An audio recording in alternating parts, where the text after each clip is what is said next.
بسم الله الرحمن الرحيم. الحمد لله نحمده ونستعينه ونستغفره ونؤمن به ونتوكل عليه ونعوذ بالله من شرور أنفسنا ومن سيئات أعمالنا. من يهده الله فلا مضل له ومن يضلله فلا هادي له، ونشهد أن لا إله إلا الله وحده لا شريك له، ونشهد أن سيدنا وحبيبنا ومولانا محمدا عبده ورسوله صلى الله تعالى عليه وعلى آله وأصحابه وبارك وسلم تسليما كثيرا كثيرا. أما بعد فأعوذ بالله من الشيطان الرجيم. محمد رسول الله والذين معه أشداء على الكفار رحماء بينهم، تراهم ركعا سجدا يبتغون فضلا من الله ورضوانا، سيماهم في وجوههم من أثر السجود، ذلك مثلهم في التوراة ومثلهم في الإنجيل كزرع أخرج شطأه فآزره فاستغلظ فاستوى على سوقه يعجب الزراع ليغيظ بهم الكفار. وعد الله الذين آمنوا وعملوا الصالحات منهم مغفرة وأجرا عظيما. صدق اللہ العظیم. حضرات سامعین کرام، پچھلے 2 جمعوں سے ہم لوگ عمر بن خطاب رضی اللہ تعالی عنہ کے حالات زندگی پر گفتگو کر رہے ہیں. بہت سی ان کی خصوصیات، ان کے کمالات، ان کے کارنامے ہمارے سامنے آ چکے ہیں.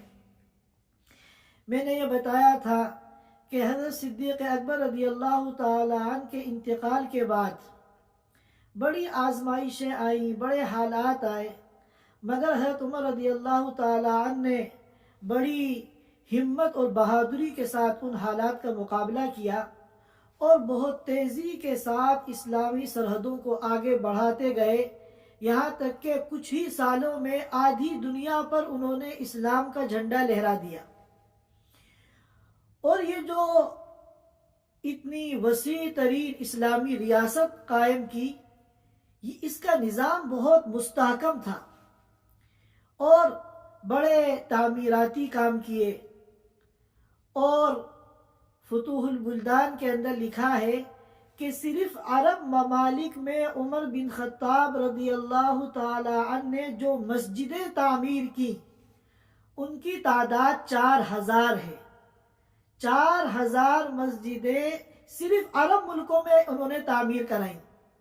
اور جو عجمی ممالک ہیں، ظاہر ہے کہ انہوں نے اسلام کی سرحدوں کو آگے بڑھاتے بڑھاتے آذربائیجان تک، آرمینیا تک، خراسان تک یہ سارے علاقے فتح کر لیے تھے. تو ان عجمی ملکوں میں جو مسجدیں تعمیر کرائی ہیں ان کی تعداد الگ ہے. صرف عرب ملکوں میں انہوں نے جو مسجدیں تعمیر کرائی اپنے دور خلافت میں، فتوح البلدان میں لکھا ہے کہ ان کی تعداد 4000 ہے. حضرت عمر رضی اللہ تعالیٰ عنہ کی بعض صفات پر ہم نے پچھلے جمعے گفتگو کی تھی. ان کی ایک بہت بڑی صفت وہ خشیت خداوندی تھی. اتنا طاقتور انسان اور اتنا شیر دل انسان اور ایسا انسان کہ دنیا کی بڑی بڑی طاقتیں جس کے نام سے کانپتی ہیں، اس کا اپنے آقا کے ساتھ کیسا تعلق تھا یہ بھی سمجھنے کی ضرورت ہے. اللہ کا خوف، اللہ کا ڈر عمر بن خطاب کے دل میں ایسا بیٹھا ہوا تھا کہ ہم سوچ بھی نہیں سکتے۔ انس رضی اللہ تعالیٰ نقل کرتے ہیں کہ ایک مرتبہ وہ جا رہے تھے اور میں بھی کچھ فاصلے پہ ان کے پیچھے پیچھے چل دیا، اس طرح کہ ان کو نہ پتہ چلے، اور دیکھا کہ وہ جاتے جاتے ایک باغ کے اندر چلے گئے، اور باغ کے اندر جانے کے بعد جہاں دور دور تک نہ کوئی آدم ہے نہ آدمزاد، وہاں پہنچ کر انہوں نے اپنے نفس کو مخاطب بنا کر کچھ باتیں کی۔ انس رضی اللہ تعالیٰ عنہ کہتے ہیں میں دیوار کے اس طرف تھا اور وہ دیوار کے دوسری طرف تھے، تو ان کو تو میری موجودگی کا کوئی علم نہیں تھا، لیکن ان کی آواز میرے پاس آ رہی تھی۔ میں نے سنا کہ وہ اپنے نفس کو مخاطب بنا کر اس تنہائی میں جا کر اپنے نفس کو مخاطب بنا کر کہہ رہے ہیں کہ اے عمر بن خطاب، واہ تو بڑا امیر المومنین بنا ہوا ہے، لَتَتَّقِيَنَّ اللَّهَ أَوْ لَيُعَذِّبَنَّكَ، زیادہ خوش فہمی کے اندر مبتلا نہ ہو، یا تو اللہ کا تقوی اپنے دل میں پیدا کر لے اے عمر بن خطاب، یا پھر اللہ کے عذاب کے لیے تیار ہو جا۔ اس طرح وہ اپنا محاسبہ کرتے تھے۔ اور یہ بات تو آپ حضرات جانتے تھے کہ عمر بن خطاب باطل کے لیے ننگی تلوار تھے، اور مسلمانوں کی تربیت اور اصلاح کے لیے ہر وقت ان کے ہاتھ میں کوڑا رہتا تھا، اور وہ کوڑا بھی ہر وقت ایکٹیو رہتا تھا۔ اللہ اور اس کے رسول کی نافرمانی عمر بن خطاب کو برداشت نہیں تھی، سب کچھ برداشت، لیکن اللہ اور اس کے رسول کی نافرمانی عمر بن خطاب کو برداشت نہیں تھی۔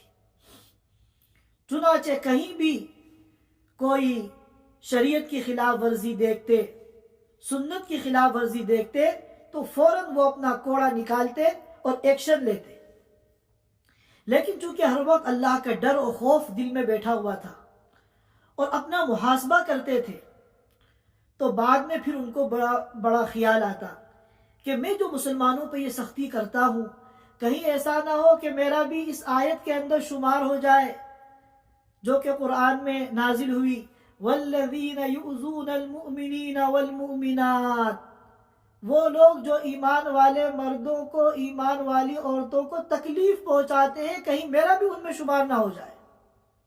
تو بڑے پریشان ہوتے، بڑے فکر مند ہوتے، بڑے غمگین ہوتے، کبھی حضرت علی اس کے پاس جا رہے ہیں اور ان سے پوچھ رہے ہیں کہ میں جو یہ سختی کرتا ہوں اور میں جو یہ شریعت کی خلاف ورزی پر کوڑے لگاتا ہوں، کہیں ایسا تو نہیں کہ میں ان بدنصیب لوگوں میں شامل ہو جاؤں جن کے بارے میں قرآن کی یہ آیت نازل ہوئی ہے۔ کبھی ابی بن کعب رضی اللہ تعالیٰ عنہ کے گھر پہنچ جاتے اور ان کے سامنے اپنے رنج و غم کا اظہار کرتے۔ یہ حضرات ان کو تسلی دیتے، امیر المومنین آپ بالکل فکر مند نہ ہو، یہ سب آپ کی رعایا ہے، اور آپ ان کے اوپر جو بھی سختی کرتے ہیں وہ ان کی خیرخواہی کے لیے کرتے ہیں۔ اللہ تعالیٰ آپ کی اس پر پکڑ نہیں کریں گے۔ اللہ تعالیٰ خوب جانتے ہیں کہ یہ بندہ دو عالم سے خفا میرے لیے، لہذا آپ بالکل فکر مند نہ ہو۔ اور آنسو تو عمر بن خطاب رضی اللہ تعالیٰ عنہ کی آنکھوں پہ ہر وقت رہتے تھے، ذرا سی کوئی بات ہوئی اور آنسو جاری۔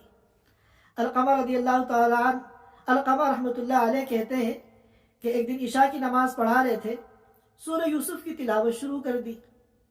جہاں بھی یوسف علیہ السلام کا نام آتا تو رونے لگتے اور ان کی ہچکیاں بن جاتی، اور میں صفوں کے بالکل آخر میں تھا، وہاں بھی میں ان کی ہچکیوں کی آواز سنتا تھا۔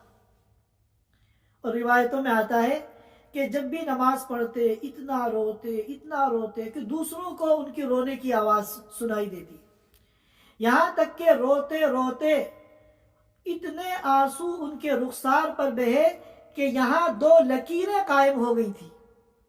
آنسوؤں کے بہتے بہتے ان کے رخسار پر 2 نشان اور 2 لکیریں قائم ہو گئی تھی، جو ان کے آنسوؤں کی وجہ سے تھی۔ اور ایک موقع پر تاجروں کا ایک قافلہ مدینے آیا اور وہ لوگ کھلے میدان میں انہوں نے اپنا پڑاؤ ڈالا. ظاہر ہے کہ بڑا قافلہ ہوتا تھا، اس میں تجارت کا سامان بھی ہوتا تھا، اپنی فیملی ہوتی تھی، ان کے بیوی بچے ہوتے تھے، ان کا کھانے پینے کا سامان ہوتا تھا. تو کسی ایک گھر کے اندر تو پورا قافلہ نہیں آ سکتا، اور اس زمانے میں آج کی طرح گیسٹ ہاؤس اور ہوٹل تو تھے نہیں. تو یہ پورا قافلہ میدان میں ٹھہرا. حضرت عمر رضی اللہ تعالیٰ عنہ نے اپنے بیٹے عبد الرحمن سے کہا کہ یہ ہمارے مہمان ہیں، تو رات میں کوئی ان کو نقصان نہ پہنچا دے، ان کو کوئی تکلیف نہ پہنچا دے، چوری وغیرہ ان کے سامان میں نہ کر لے، لہذا ہم ان کی چوکیداری کریں گے. چنانچہ امیر المومنین اور ان کے صاحبزادے یہ پوری رات وہاں کھڑے ہو کے چوکیداری کر رہے ہیں. قافلے میں چونکہ فیملیاں بھی تھیں تو ایک شیر خوار دودھ پیتے بچے کی رونے کی آواز آئی. حضرت عمر رضی اللہ تعالیٰ عنہ فکر مند ہوئے، جا کے دیکھا تو اس کی ماں سے کہا کہ اس کو چپ کراؤ. اس نے اس کو تھپ تھپایا، وہ چپ ہو گیا. تھوڑی دیر کے بعد وہ پھر رونے لگا. حضرت عمر پھر اس کے پاس گئے اور کہا کہ بچہ رو رہا ہے، اس کا دھیان کرو، اس کو چپ کراؤ. اس نے پھر تھپ تھپایا، اس کو وہ چپ ہو گیا. کئی مرتبہ رات میں ہوا، یہاں تک کہ بالکل صبح کے وقت پھر اس کے رونے کی آواز آئی.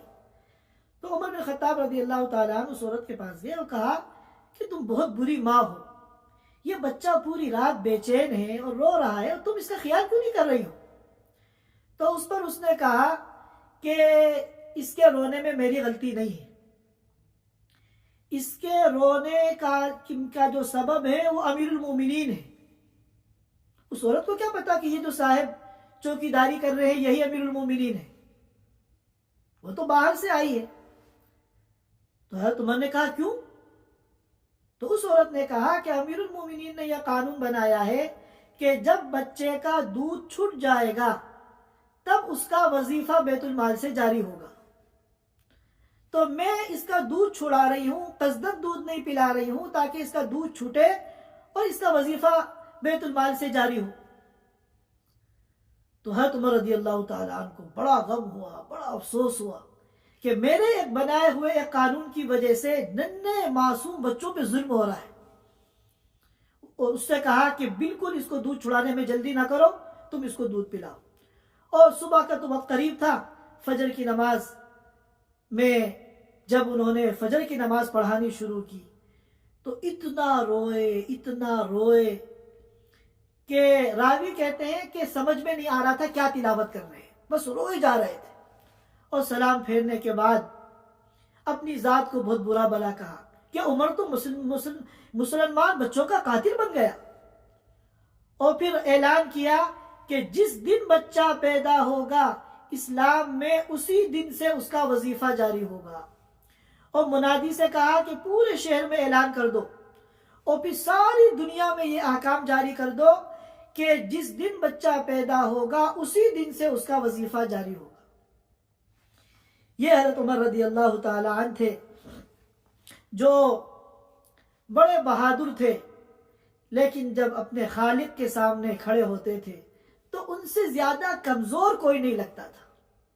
یہ جو رقت قلبی ہے، دل کا نرم ہونا اور آنکھوں سے آنسوؤں کا جاری ہونا، یہ اللہ کی بہت بڑی دولت ہے، یہ اللہ کی بہت بڑی نعمت ہے. یہ دونوں جہان کی سعادتوں کا ذریعہ ہے. اور جن لوگوں کے دل سخت ہوتے ہیں اور جن کو رونا نہیں آتا، جن کی آنکھوں سے آنسو جاری نہیں ہوتے، وہ شقی اور محروم ہوتے ہیں. اور یہ اس رونے کا تعلق دل کے کمزور یا صحت مند ہونے سے نہیں ہے، اس رونے کا تعلق تو ایمان سے ہے. جتنا ایمان مضبوط ہوگا اتنا دل نرم ہوگا اور رونا آئے گا، اور جتنا ایمان کمزور ہوگا دل اتنا ہی سخت ہوگا اور رونا نہیں آئے گا. ورنہ عمر رضی اللہ تعالیٰ عنہ سے مضبوط دل والا کون ہوگا؟ جس کے نام سے قیصر و کسریٰ اور شاہ ایران تھر تھر کانپتے تھے. لہذا اللہ کے سامنے راتوں کو اٹھ کر ہمیں رونے کی عادت بنانی چاہیے، اور اگر رونا نہ آئے تو رونے کی کوشش کرنی چاہیے، اور اللہ سے دعا کرنی چاہیے کہ اللہ مجھے رونا نہیں آتا، مجھے رونا سکھا دے. جتنے بھی ہمارے اللہ والے بزرگان دین ہیں، ہم نے ان کو بہت روتے ہوئے دیکھا ہے، بات بات پر ان کی آنکھوں سے آنسو جاری ہو جاتے تھے۔ اور حضرت عمر رضی اللہ تعالی عنہ کی ایک صفت یہ بھی تھی، کان وقافا عند کتاب اللہ و سنت رسولہ صلی اللہ علیہ وسلم، کہ بڑا سے بڑا انہوں نے کوئی فیصلہ کر لیا ہو، اور بڑا سا بڑا انہوں نے کوئی پلان بنا لیا ہو، اگر ان کی رائے اور ان کے عزم اور ان کے پلان کے مقابلے میں کسی نے قرآن کی کوئی آیت پیش کر دی یا کوئی اللہ کے رسول صلی اللہ علیہ وسلم کی حدیث سنا دی، تو عمر کو ایسا لگتا تھا جیسے بریک لگ گیا ہو، چلتی ہوئی گاڑی کو ایک دم ایمرجنسی بریک لگا کر روک دیا جائے، اس طرح ان کو بریک لگ جاتا تھا۔ اسی لیے کہتے ہیں کانا وقافا عند کتاب اللہ و سنت رسولہ۔ ایک موقع پر ایک شخص نے آ کر ان کو برا بھلا کہنا شروع کر دیا اور اسلامی حکومت کے اوپر تنقید شروع کر دی، بہت بھونڈے انداز میں اور جھوٹی تنقید۔ تو عمر رضی اللہ تعالیٰ عنہ کو غصہ آیا، انہوں نے کوڑا نکال لیا، لیکن کسی شخص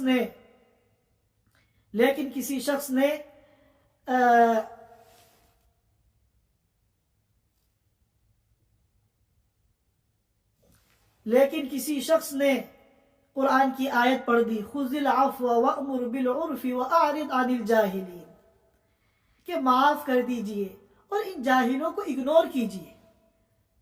تو عمر بن خطاب کو جیسے بریک لگ گیا، ایک دم سرنڈر ہو گئے، اور جو کوڑا انہوں نے اٹھا لیا تھا اس کو وہی رکھ دیا۔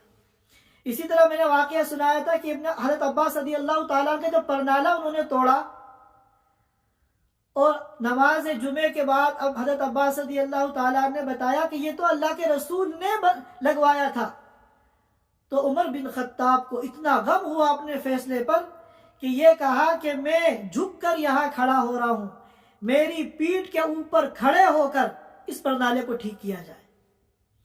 آج ہمارے سامنے جب قرآن کی آیتیں پیش کی جاتی ہیں، احادیث پیش کی جاتی ہیں، تو ہم اپنے کو بدلنے کے بجائے قرآن و حدیث میں تعویل شروع کر دیتے ہیں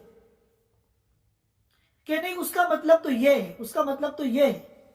حضرت عمر بھی اگر چاہتے تو یہاں یہ کہہ سکتے تھے کہ حضور نے جس زمانے میں بنایا تھا اس زمانے میں یہاں راستہ نہیں تھا، لوگوں کو آنے جانے میں کوئی دقت نہیں تھی، اب چونکہ یہ گزرگاہ ہے، پر نالے میں سے جب گندا پانی گرے گا تو لوگوں کو تکلیف ہوگی، 10 تعویلیں کر سکتے تھے۔ لیکن یہ لوگ وہ تھے کان وقافا عند کتاب اللہ و سنت رسولہ، ان کے کسی عمل کے خلاف اگر قرآن کی کوئی آیت آ جائے یا اللہ کے رسول کی کوئی حدیث آ جائے تو ان کو بریک لگ جاتا تھا، یہ سرنڈر ہو جاتے تھے اور فوراً اپنی اصلاح کرتے تھے۔ آج کل بہت سے بد نصیب ایسے ہیں جو حضرت عمر بن خطاب رضی اللہ تعالی عنہ اور اہل بیت حضرت علی، ان کے اولاد حضرت حسن، حضرت حسین وغیرہ کے حالات کو اس طرح بیان کرتے ہیں جیسا کہ ان میں آپس میں بڑی دشمنی تھی، اور حضرت عمر رضی اللہ تعالی عنہ خدا نہ خواستہ ان کی حق تلفیاں کرتے تھے اور ان کے حقوق کو مارتے تھے، حالانکہ حقیقت اس کے برعکس ہے۔ ایک موقع پر حضرت حسن رضی اللہ تعالی عنہ سے فرمایا کہ تم میرے پاس نہیں آتے، میرے پاس آیا کرو۔ چنانچہ وہ آئے ایک دن حضرت حسن، تو دیکھا کہ حضرت عمر رضی اللہ تعالی عنہ حضرت معاویہ رضی اللہ تعالی عنہ کے ساتھ خلوت میں کچھ بات کر رہے ہیں، اور دروازے پہ ان کے صاحبزادے عبداللہ ابن عمر کھڑے ہیں۔ تو جب حضرت حسن وہاں پہنچے، انہوں نے یہ منظر دیکھا تو وہ واپس آ گئے کہ یہ موقع نہیں ہے ملاقات کا۔ بعد میں پھر حضرت عمر کی ملاقات ہوئی تو حضرت عمر نے شکوہ کیا کہ تم آئے نہیں، انہوں نے بتایا کہ میں تو آیا تھا مگر وہاں یہ صورتحال تھی۔ تو حضرت عمر رضی اللہ تعالیٰ نے کہا اپنے صاحبزادے عبداللہ ابن عمر کا نام لے کے کہ ان سے زیادہ تمہارا حق ہے میرے اوپر، تمہیں روکنے کا کسی کو کوئی حق نہیں ہے، کسی کو کوئی حق نہیں ہے کہ تمہیں روکے، تمہارا حق میرے اوپر میری اولاد سے زیادہ ہے۔ ایک موقع پر کسی نے حضرت علی رضی اللہ تعالیٰ عنہ کے خلاف کوئی شکایت کی، کیس حضرت عمر رضی اللہ تعالیٰ عنہ کے سامنے آیا، وہ امیر المومنین ہے، جو امیر المومنین ہوتا تھا وہی قاضی بھی ہوتا تھا، اور وہاں بڑی بڑی اعلیٰ قسم کی کورٹ نہیں ہوتی تھی، وہ جو مسجد نبوی کی چٹائی ہے، وہ جو مسجد نبوی میں بچھا ہوا بوریا ہے پھٹا پرانا، وہی اس عظیم سلطان کا جو ہے پارلیمنٹ ہاؤس ہے، وہی کورٹ ہے، وہی عدالت ہے۔ اسی مسجد کی چٹائی پہ بیٹھ کر ساری دنیا کی بڑی بڑی حکومتوں کے فیصلے ہوتے تھے۔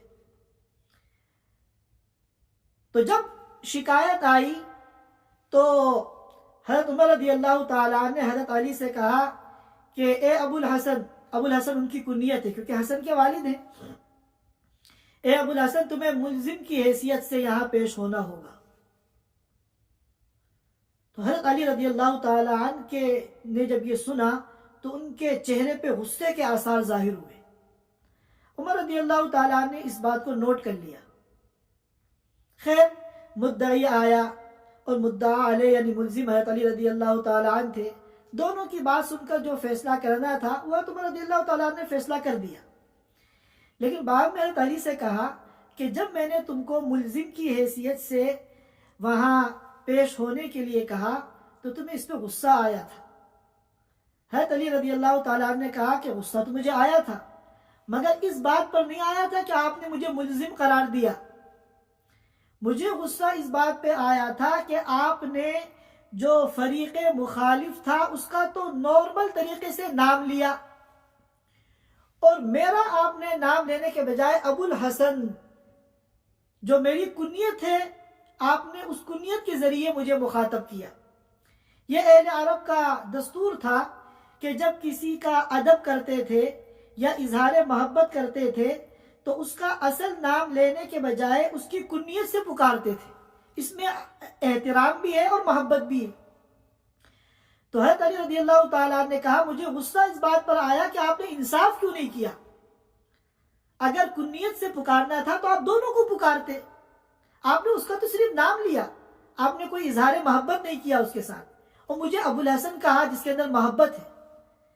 حضرت عمر رضی اللہ تعالیٰ عنہ نے جب یہ جواب سنا اتنا خوش ہوئے، اتنا خوش، ان کی پرسنالٹی ایسی تھی کہ وہ یہی چیز چاہتے تھے۔ انہوں نے حضرت علی رضی اللہ تعالیٰ عنہ کے سر کا بوسہ لیا، ان کے سر کو چوما اور دعا کی کہ اللہ مجھے ہمیشہ ایسی سرزمین میں رکھنا جہاں علی جیسے لوگ موجود ہوں۔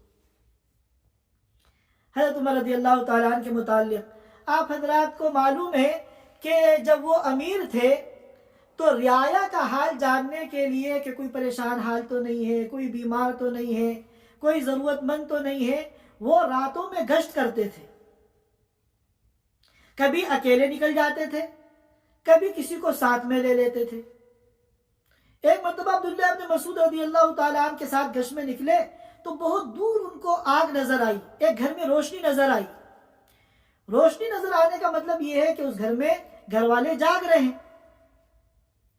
اب سوال یہ پیدا ہوتا ہے کہ اگر جاگ رہے ہیں تو اتنی رات میں کیا کر رہے ہیں؟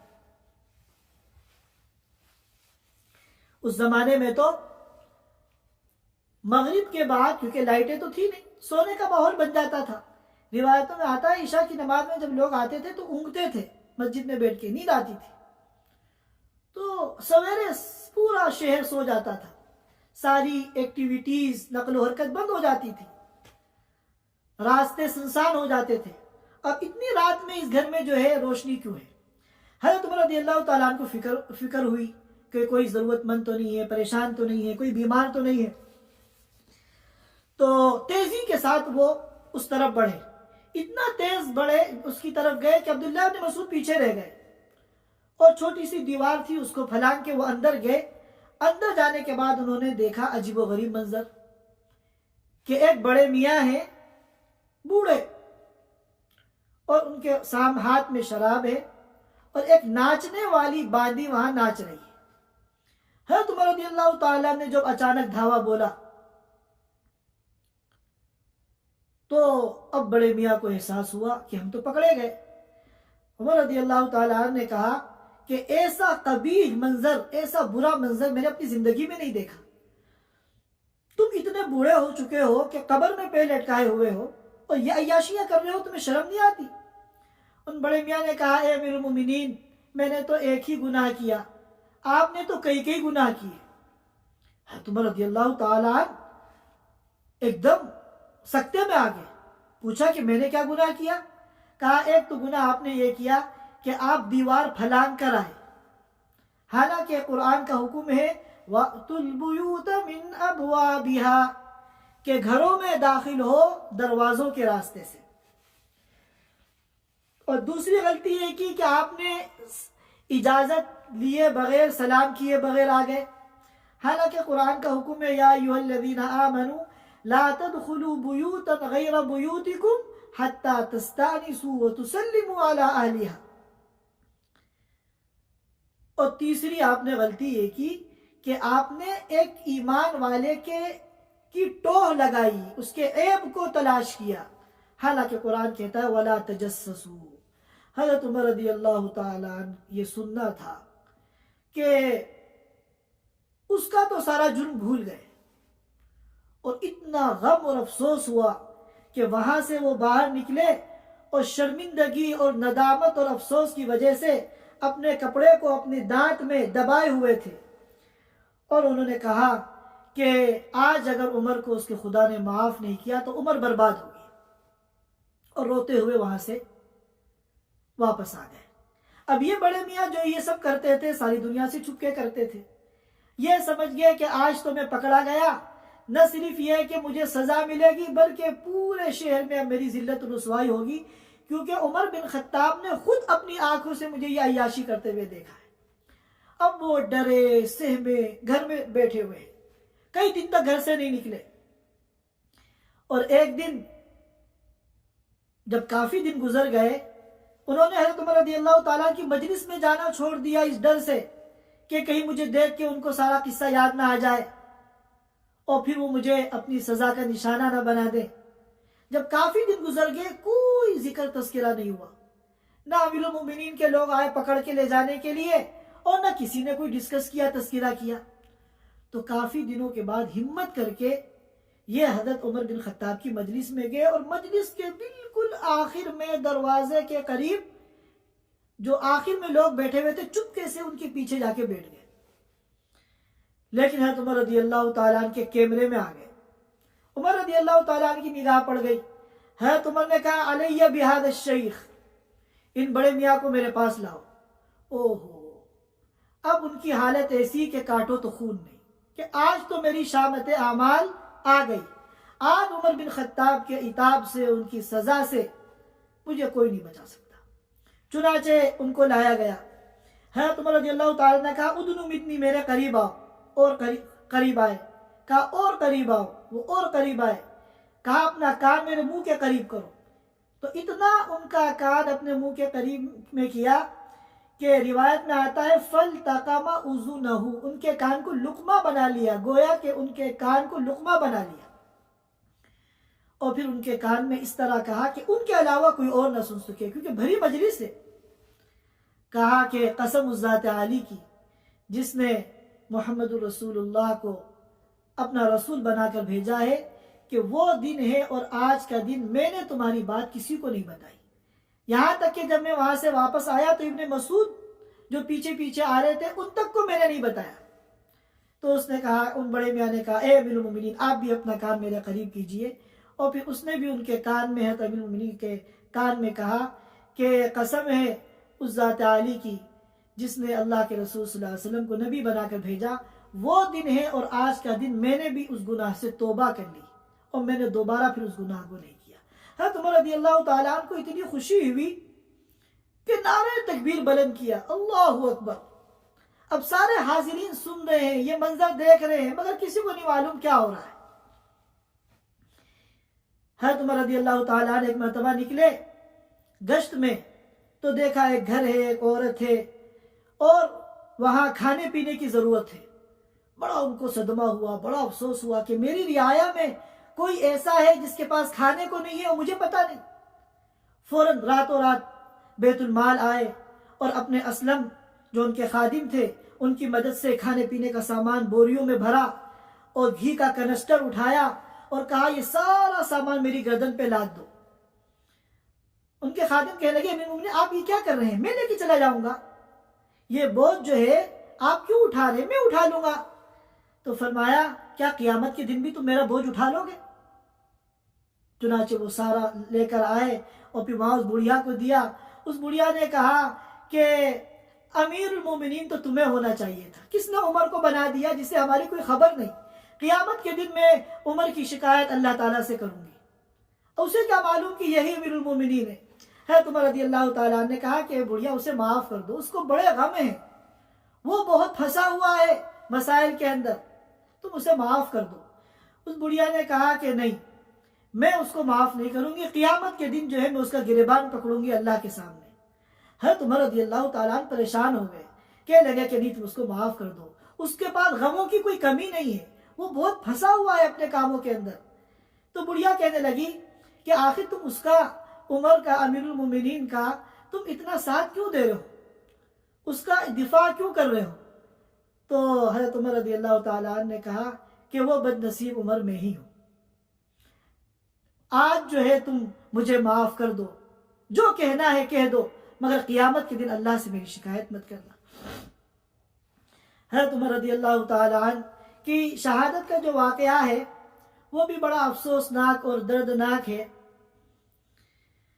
فجر کی نماز کے دوران ان کو شہید کیا گیا تھا۔ مغیرہ بن شعبہ رضی اللہ تعالیٰ عنہ کا ایک خادم تھا، مجوسی، کافر، اس کا نام تھا ابو لؤلؤ فیروز، اس نے حضرت عمر رضی اللہ تعالیٰ عنہ کو شہید کیا تھا۔ اور ایک ایران کا کمانڈر تھا ہرمزان، جس کی گردن پہ بہت سے صحابہ کا قتل تھا، اور چونکہ حضرت عمر رضی اللہ تعالیٰ نے ایران فتح کیا تھا، جنگ قادسیہ ایک پوری تاریخ ہے، اور ایران جو اتنی بڑی طاقت تھی اس کی اینٹ سے اینٹ بجا دی تھی، تو ایرانیوں کی جو فطرت ہے کہ وہ ان کے دل میں انتقام کی آگ بھڑکتی رہتی ہے۔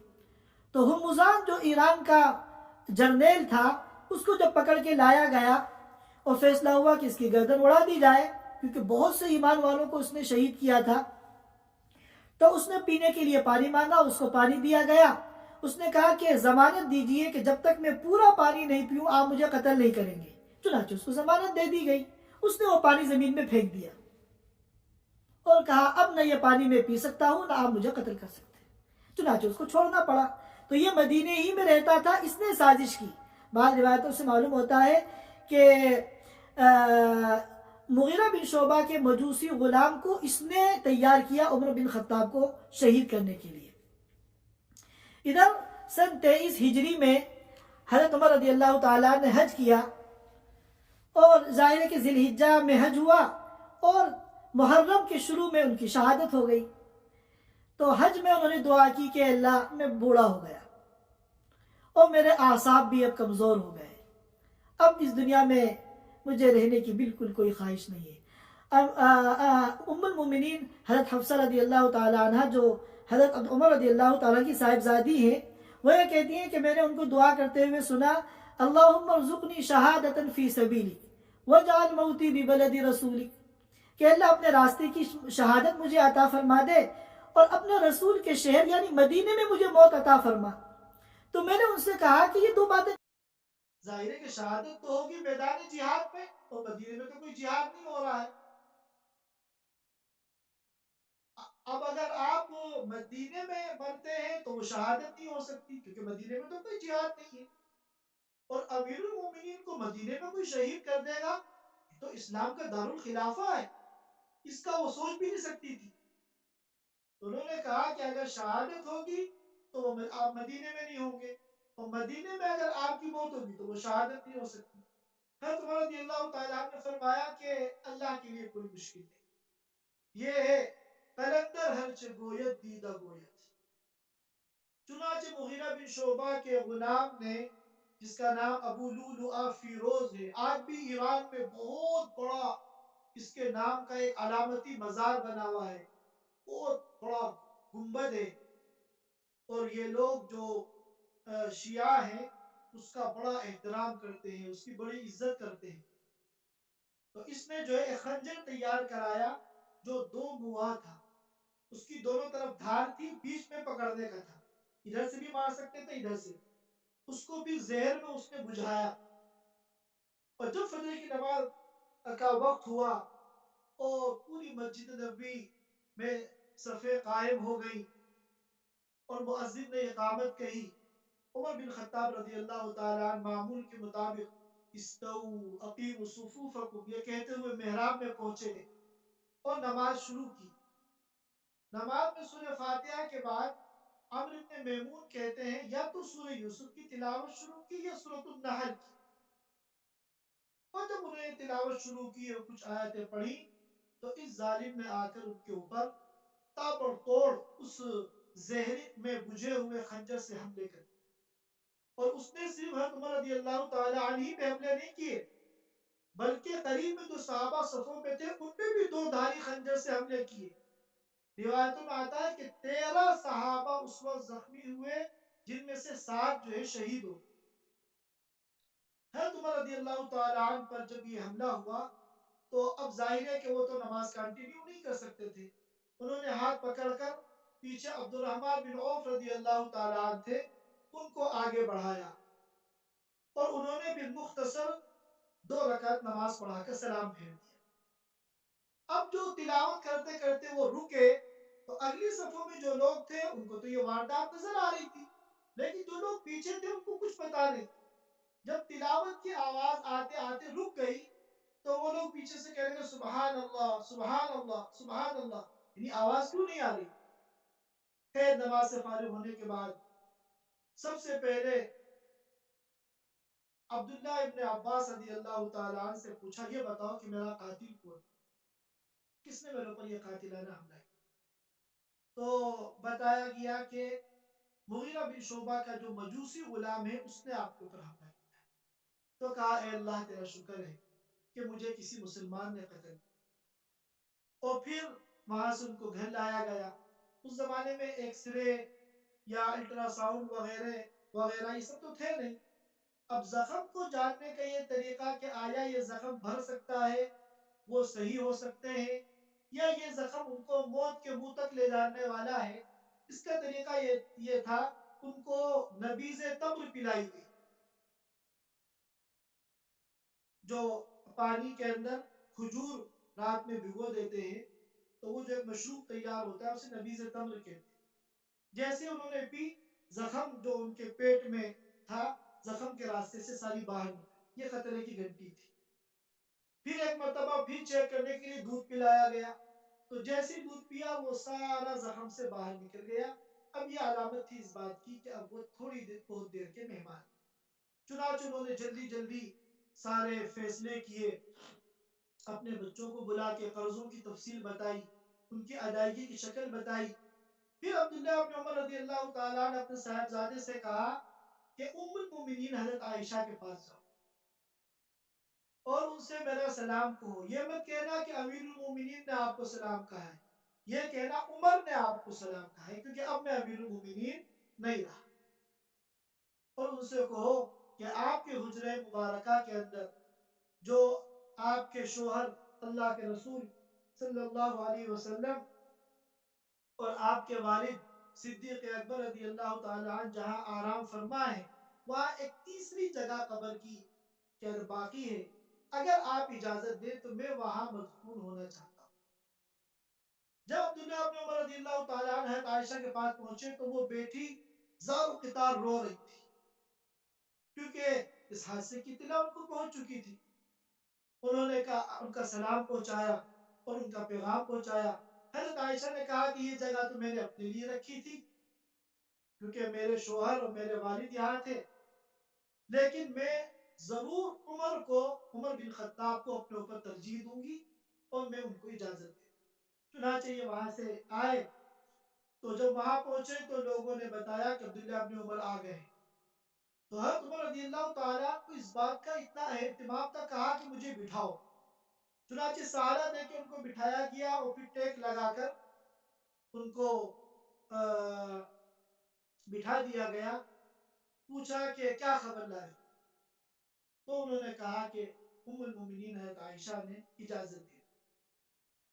تو بہت خوش ہوئے اللہ کا شکر ادا کیا اور فرمایا کہ یہ میرے اس تمام مسائل میں سب سے بڑا مسئلہ تھا جو اللہ نے حل کیا. لیکن پھر یہ فرمایا کہ جب میرے مرنے کے بعد میرا جنازہ تدفین کے لیے وہاں لے کر جاؤ تو ایک مرتبہ پھر ان کو سلام کہنا میرا، اور ایک مرتبہ پھر ان سے اجازت لینا، کیونکہ ہو سکتا ہے اس وقت انہوں نے، چونکہ میں زندہ تھا، مروت میں ہاں کر دی ہو اور دل سے اجازت نہ دی ہو.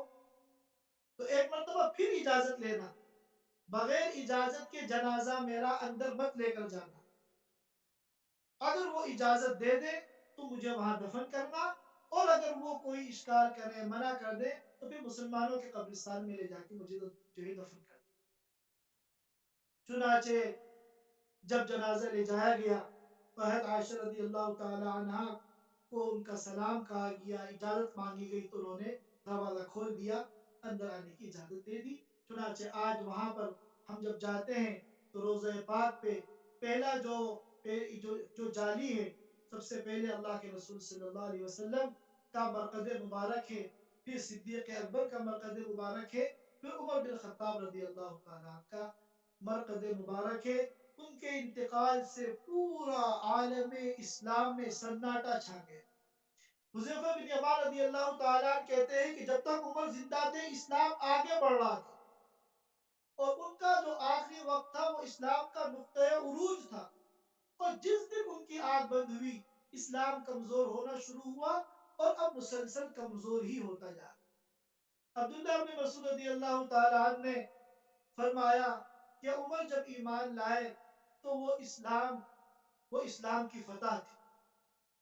عمر نے جب ہجرت کی تو وہ اسلام کی نصرت تھی، اور عمر جب خلیفہ بنے تو وہ اسلام کے لیے رحمت بنے. ابو طلحہ انصاری رضی اللہ تعالیٰ عنہ فرماتے ہیں کہ پوری دنیا میں ایک گھر بھی کسی مسلمان کا ایسا نہیں ہے کہ عمر بن خطاب کی وفات سے ان کا دینی یا دنیاوی نقصان نہ ہو. پوری دنیا میں ہر مسلمان کا گھر دینی اور دنیاوی نقصان کا شکار ہوا عمر بن خطاب رضی اللہ تعالیٰ عنہ کی وفات سے. یہی چند باتیں ہیں جو ان کے متعلق عرض کرنی تھی، ورنہ ان کے کمالات، ان کے مناقب، ان کے فضائل تو اتنے ہیں کہ ان کو بیان کرنے کے لیے مہینوں چاہیے. ورق تمام ہوا اور مدح باقی ہے، ورق تمام ہوا اور مدح باقی ہے، سفینہ چاہیے اس بحر بے قرار کے لیے. وآخر دعوانا الحمد للہ. Thanks for watching. Don't forget to like, comment, share and subscribe to Al Wahid channel.